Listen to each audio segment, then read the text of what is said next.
There are tons of cursed objects all over the world, but which ones should you be most concerned about? Well, we're about to find out. Welcome back everyone, I'm your host Kennedy. Today we are going to be counting down the top 10 cursed objects hidden inside famous museums. Let's get started. First up at number 10, we have the Haunted Mirror. Found in the Museum of the Paranormal and Occult, this dark mirror is said to show you much more than you will ever want to see. The Mobile Museum obtained this cursed mirror from the original owner, who claimed to have purchased it while attending a psychic fair in the Columbus area. Now, there are lots of alleged cursed mirrors out there, some said to be haunted by demons who escape in the night, torturing whoever possesses the cursed glass, which, don't get me wrong, is definitely terrifying. However, this particular object has more of a eerie, foreboding quality that is sure to send anyone who looks into it into a spiral. According to the museum, those that dare gaze into the cursed mirror claim to be struck with very upsetting visions, and some even reported ghastly sightings such as their own corpses staring back at them. Moving on to number 9, Ed Gein's Cauldron. So a little backstory on Ed Gein, aka the Butcher of Plainfield. He was a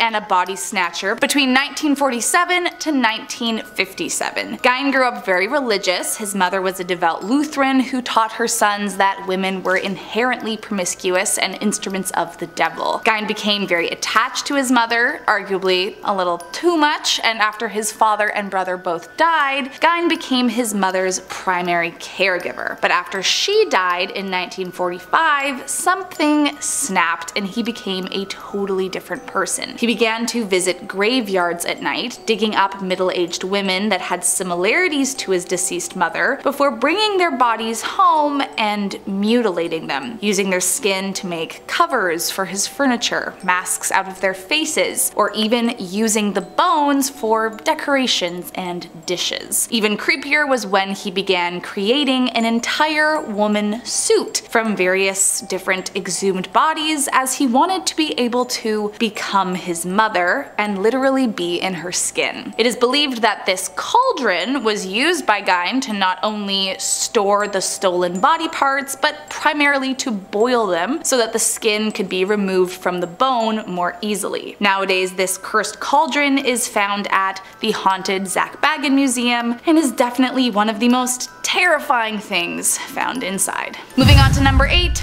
the Hope Diamond. As the legend goes, back in 1666, a French merchant obtained this beautiful blue diamond after illegally plucking the gem from a Hindu idol and selling it to King Louis XIV, a sacrilegious crime for which he was later mauled to death by dogs for committing. Fast forward a few years to the French Revolution, and the cursed gem was allegedly stolen again, this time disappearing for years, only reappearing in the 1800s. For years, experts questioned where this jewel had been hidden, but their curiosity was short-lived, as soon the jewel wasted no time ruining lives of those it interacted with, and has routinely been blamed for several tragedies over the years. Some of the misfortunes include the loss of great fortune, people's deaths, and people taking their own lives, while some even say Marie Antoinette's death could have been linked to her possession of the cursed diamond. Nowadays, this cursed object is safely stowed away as a part of the Smithsonian Institution, so let's just hope it's never found and stolen again. Otherwise, who knows what could be unleashed. Moving on to number 7, Mandy. Back in 1991, the Quesnel District Museum received an anonymous donation in the form of a doll, which I mean is never a good start. The donor informed them that she could no longer handle living with the doll due to her constant crying and relentless ability to move objects or even make them disappear, and that essentially she was just way too creeped out and starting to fear for her life. Allegedly, the museum contacted a psychic to see if the information they got from the donor was true, and as it turns out, it was. The psychic advised the museum to get rid of the doll and not keep it, but they went against their advice and included it in one of their exhibits anyways. Soon Mandy began haunting the halls of the museum. Visitors claimed to hear disembodied footsteps, the sound of tapping glass, and some even swear they witnessed her face change and her eyes blink. Even creepier is that when the museum decided to place Mandy alongside other dolls in the same case, the next day day, all the other dolls were either damaged or found tossed onto the floor in front of the case. After that,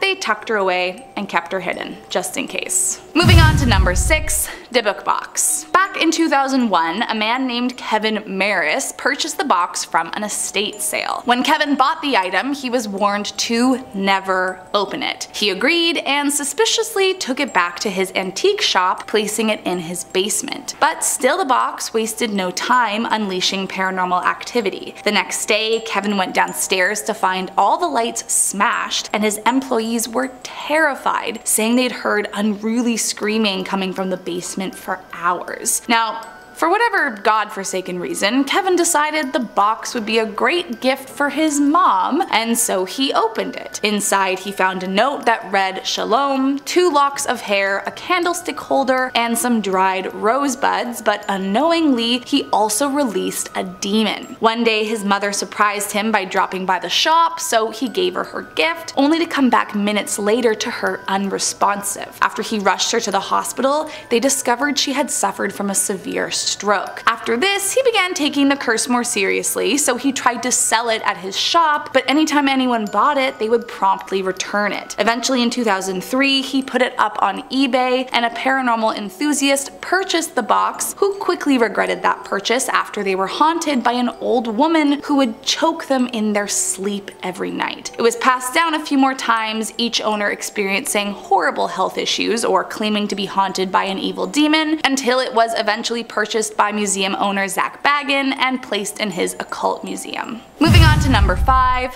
Pearls of Death. It's probably a pretty safe blanket rule that you shouldn't go around touching too much of anything you find in Ed and Lorraine's demonic collection, but some things are definitely worse than others, and this next one falls into the latter category. Notoriously one of the most dangerous items found inside the Warrens Museum, the Pearls of Death is a cursed necklace said to do exactly as its name suggests. Allegedly, anyone who dares place them around their neck will be choked and suffocated to death. Coming in at number 4, the Shadow Doll. When it comes to creepy dolls, I'll be honest, it doesn't take too much to freak me out. But with that being said, there is definitely a very good reason why the Shadow Doll is one of the most feared possessions in Ed and Lorraine's museum. Now, what starts off the seemingly endless list of creepy things about this doll is that there is no definitive answer as to why it was created or who created it. But according to Ed and Lorraine's files, it was made using both human and animal bones and was absolutely used in satanic rituals, so it is definitely possessed by some less than ideal company. Said to have been found in an antique shop by a couple, they began to think something was wrong after they kept waking up night after night covered in inexplicable scratches. But it wasn't until the doll began showing up in their nightmares, telling them that she was going to them, that they decided to get rid of this terrifying toy. And good thing they did too. Legend has it that if someone takes a picture of this doll, she will visit you in your dreams and kill you in your sleep. Good thing she is tucked away and hard to find. Moving on to number 3, Conjured Chest. Believed to have been built somewhere around 1830, the story behind this terrifying object all starts with a man named Jeremiah Graham. As the legend goes, he was making preparations for his firstborn, which included this very hand-carved chest that had been made by one of his slaves. However, Jeremiah was not initially satisfied with the chest, and the enslaved man, Remus, received several beatings from Jeremiah and died from the injury. Now, for obvious reasons, this didn't sit well with the other enslaved members of the community, and to avenge his death, they decided to cast a curse on the chest to forever torment the family that had killed their friend. Unaware of this curse, the chest was moved into the nursery, and soon after they began noticing that anytime someone put clothing into the chest, they ended up being involved one way or another in a tragedy, usually their death. Years later, a woman named Virginia is said to have tried to reverse the curse, enlisting the help of her maid to gather what was needed to put an end to the suffering, but it doesn't appear to have done the trick. For a few more generations, the chest continued haunting all that opened it, until finally it was donated to a museum and hidden away forever. Moving on to number 2, Peggy. When Jane Harris, who specializes in haunted dolls, received a package in the mail, it did not take her any time to figure out that this one was very scary. Inside the package was a blonde-haired doll with a note explaining that her name was Peggy and that she was haunted. Apparently the woman who mailed it had tried seeking a priest out to exorcise the doll, but it was unsuccessful, and the woman no longer wanted the doll in her house as she was starting to fear for her life. Jane began an investigation immediately, posting numerous photos online for feedback. Now, a day later, she had 80 emails claiming that the photos of Peggy had made them nauseous or given them intense migraines. Then she got the most frightening message of all. Apparently, one woman suffered a heart attack after looking at the photo. And while she survived,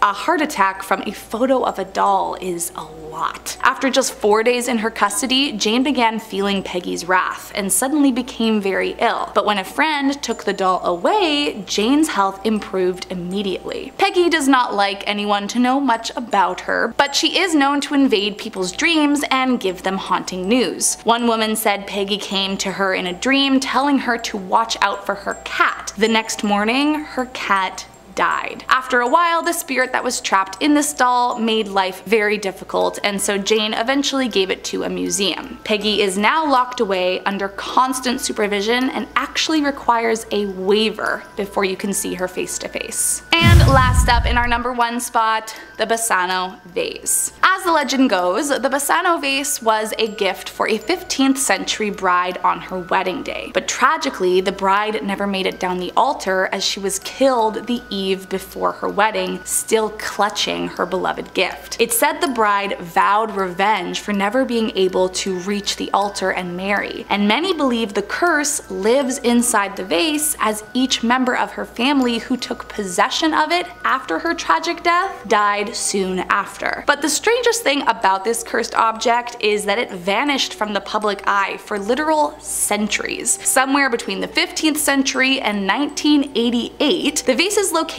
was unknown until it popped up at an auction in Lira and sold for $4 million. The vase was allegedly sold with a note that read, "Beware, this vase brings death," and the man who bought the vase at the 1988 auction reportedly died soon after. The next man who bought it was a doctor who died 3 months later. In fact, if the reports are true, the longest anyone has ever been able to withstand the evil vase before succumbing to the curse is 3 months. As of today, it's unclear just exactly where this vase is, and so the mystery of the disappearing vase remains. Let's just hope it stays hidden. Well, that's all I have for you today, friends. Have you guys ever stumbled across a cursed object before? Let me know in the comments down below, and make sure to subscribe to the channel before you head out. I'll see you next time.